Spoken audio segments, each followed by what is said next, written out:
So today I want to talk about why is releasing stuff so hard? I put a lot of time into modding recently. It all started with Sam, who had a dream where he played a new Stalker game. And he had a dream where it was this great new, highly immersive open world game. And he could just go around and explore, and it was all very fresh and engaging. And it's probably very similar to how you frequently get into the mood for Minecraft again, and then you install it all, or Skyrim, probably the more popular example. And it's a very similar story of Stalker. So I thought, great, I can maybe put together a new mod pack, maybe see what's the hottest shit again. So I took Gamma as a base to maybe create this new Stalker experience then, for him to play, or for us to play. For me to watch him play.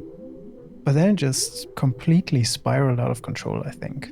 I was just trying things out, go through the inventory, check the items, then I got just dragged deeper and deeper into it. The better you know a game, the more you can critique about it. Usually it's very hard for me to let things like that go once they're stuck in my head. So there's this mod called Body Health System, where you have detailed conditions for your limbs and for your body. The base mod doesn't even have its own healing items. The base mod just uses what's already in the game, so it doesn't really fit that well. So you take some painkillers to heal your arm or something. So then someone went ahead, Mirrorwell, and created Body Health System Realistic Overhaul, which built on top of Body Health System. And then you suddenly have medication and healing items ripped directly from Escape from Tarkov that you could then use to properly heal your item, like a surgery kit. But there wasn't really enough at that point. And I also didn't really like that it was just cut out of Escape from Tarkov and put into Stalker. It didn't really fit with the rest. And I think the first things I did was create new icons for the items. But then I got into revising the descriptions, and then I suddenly thought, I think this could be better. Then I started slowly revising the entire mod. So what I had in the end was an entire rewrite and rebalance of this Body Health System Realistic Overhaul, which was already a mod to Body Health System, which was already a mod to the base Anomaly healing system, which is of course a mod on the fork of Call of Pripyat. So there I was, deep into the modding rabbit hole, and because I already had dumped all this time into it, I couldn't just let it go. I had to finish it. Like, this whole modding project became a dumping area where I needed one thing to polish. I needed one thing to get this perfectionist excess energy out. And that just ended up being Stalker. And maybe it's a bit unhealthy to pick a game that's very buggy in its base state and has tons of unpolished, sharp edges.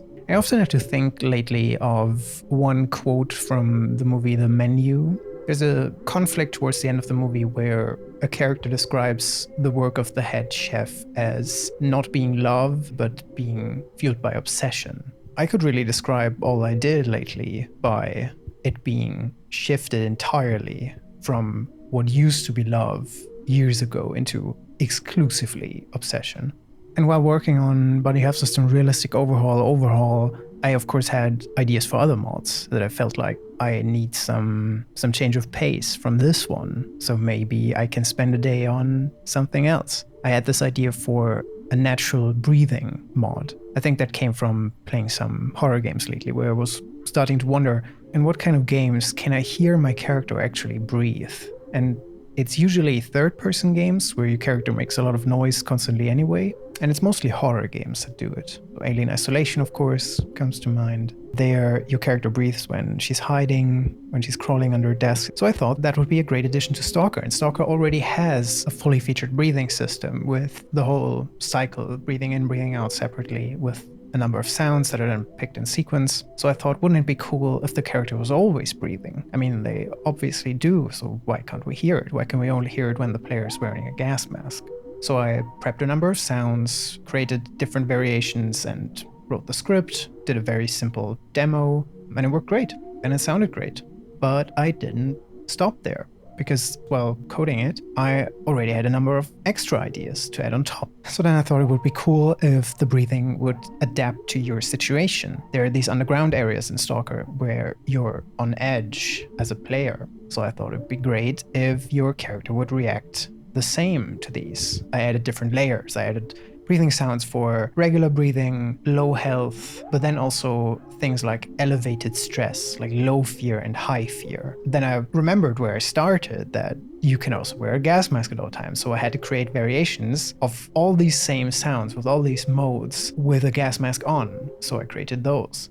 And then I realized your character has certain actions, like when you can smoke, have a swig of vodka, and then of course you want the breathing to be suspended for a moment while the character can drink. So I had to intercept the calls made to the voice actor framework to suspend my breathing. For some reason, the creator of the voice actor framework decided that they should give their script an uppercase name, and that's the only script in all my 500 mods that uses an uppercase script name. And that causes some problems, turns out.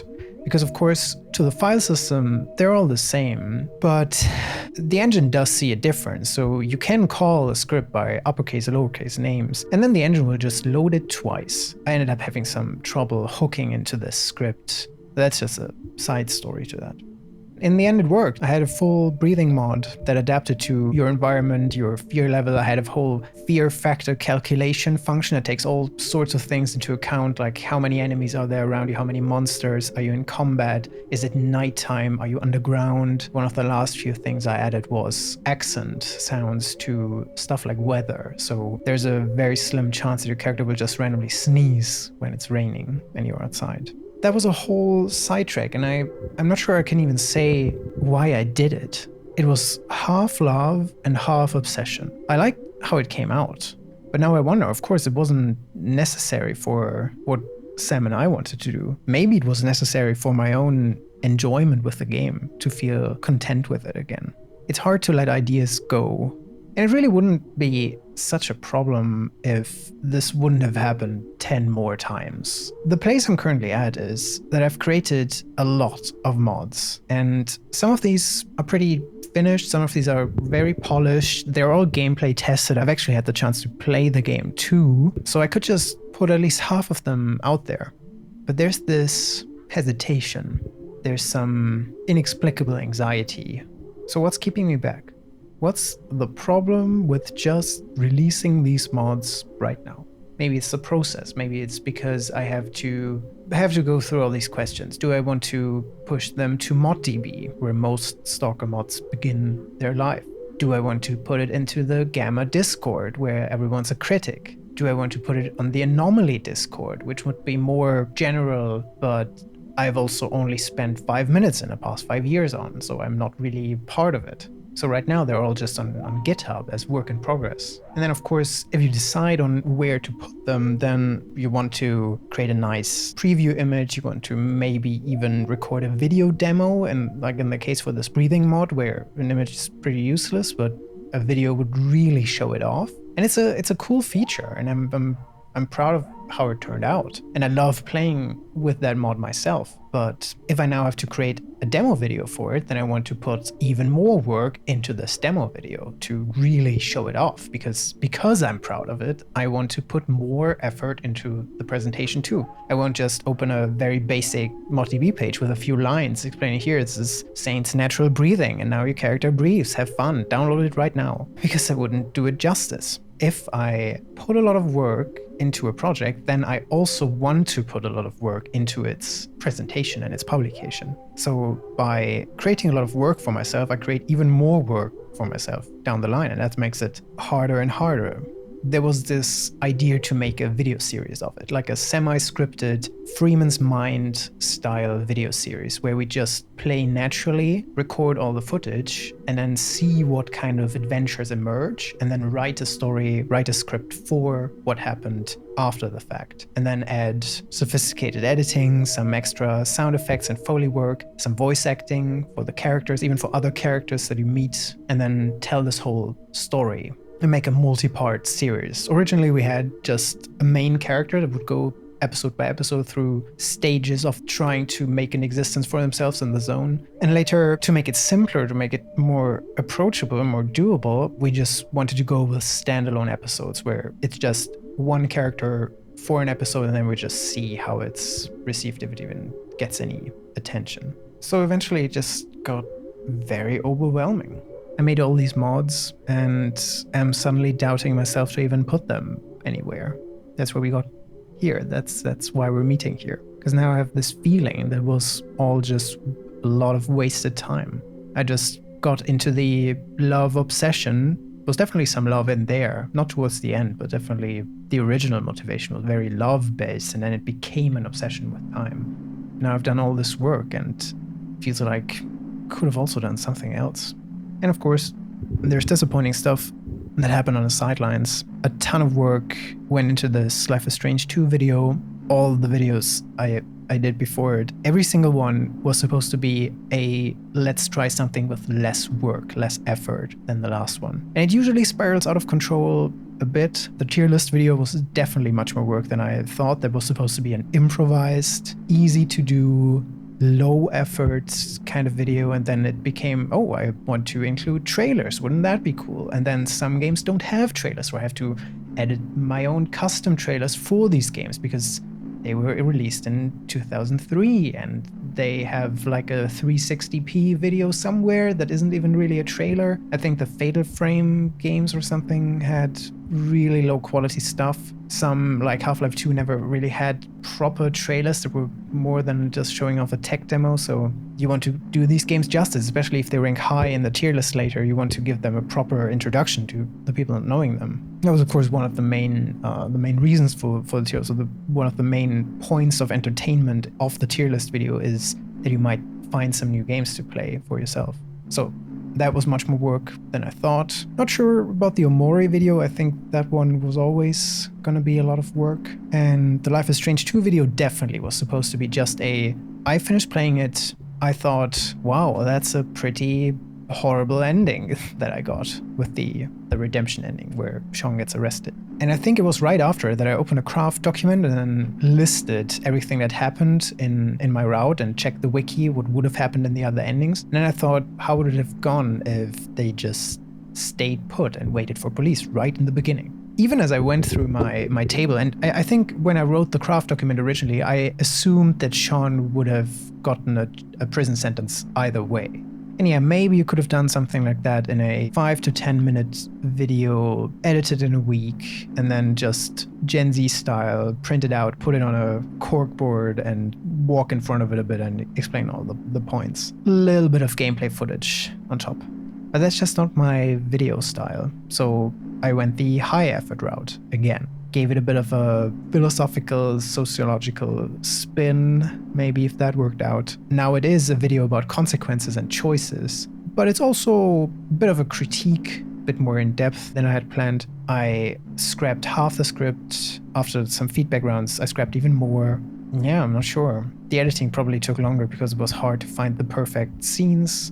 It's a little bit disheartening that for some reason that video is now the worst performing video. For this one, I tried to really work in the most YouTube content compatible changes, because there's a lure in the beginning where you just get a bit of pumping action to get you into the thing, to convince you that it's actually a high effort video and not some slop content. I try to always pose a question and then also really work towards the answer instead of just yapping a bit, going into way too many tangents, and then you have forgotten what the question ever was. I felt like the Life is Strange 2 video is the most YouTube video, yet it performed worse than all the others, even the more experimental ones. The OMORI video was very underwhelming in its reception, but it still didn't perform terribly. Maybe we can somehow reel it back to the original question of why it's difficult to put out a project. If I mentally dig into the details, I can find some practical reasons for it. Like the breathing mod has female breathing so far in the base because I play with the LAS mod. So that would mean if I want to put it out, I probably should have the male breathing sounds too, but I'd have to prepare all these audio files for a second pass. That creates a bit of a mental blockade. Some of the smaller mods I could probably release. There's these hideout furniture mods where you can build your own hideout from props you can buy from traders. And then there's an extension mod to it, and then there's an extension to the extension mod. And I created handmade icons for these with a consistent style where it's a cardboard box where the item is in, so you won't get confused when you open a trader window and you have all these items that you can't actually use because they're actually hideout items and not the items that you might be interested in. So I created over 100 individual new icons for these. That one I could just put out right now.